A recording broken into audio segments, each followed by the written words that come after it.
This time I ran all the way to the Uber driver in the cold of the night, only for him to charge me over double his normal rate, 2 out of 5 stars. Since he didn't have a blanket, I arrived cold and hungry, so I bunkered down at the inn and got my regularly scheduled union break. Once awake, I head out to sell my MLM products and scare the local shopkeeper. Trouble? I figured Lydia had earned a little slack, so I sold the dragon bones and scales while keeping the profits like a true philanthropist. Feralda gave me a rude look, so I reciprocated and followed Irelet's wisdom by not letting others finish their sentences. Feralda also fell for the same trick I told Esbern by claiming to be dragonborn. Little did I know the Mormons heard me say that.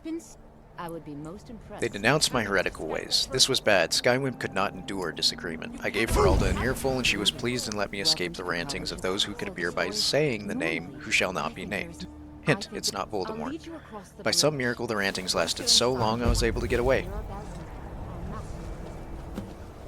I blow past Mirabelle entirely and go straight to the source, Shrek the All-Knowing. Told me more about the title of this game than any diseased level 1 Wimp should know at this point. I don't know who told you. I'll bring her, so don't get your hopes up. After pretending I know how to read, he tells me it was written by a dude living in the ice, so I write the word gullible on my forehead and proceed to jump off the tallest ledge into the freezing cold water.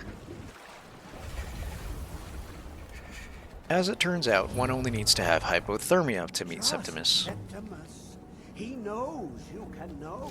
Several cold plunges later, I start to realize my grapes have shrunken to a size almost as small as my bravery.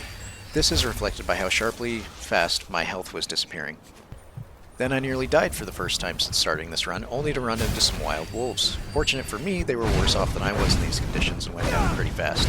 This guy, on the other hand, proved to be a real danger, so I did what any wise investor would do and increased my risk tolerance all the way to 0. Ensuring I don't have any sort of return on investment. Somehow I dodged a fireball and drank another Alto wine so I could run back into the arms of safety. Once inside, I slept for a few hours to make the bad man go away and get warm and rested so that I may head out to the glacial ruins where this Elder Scroll's entombed.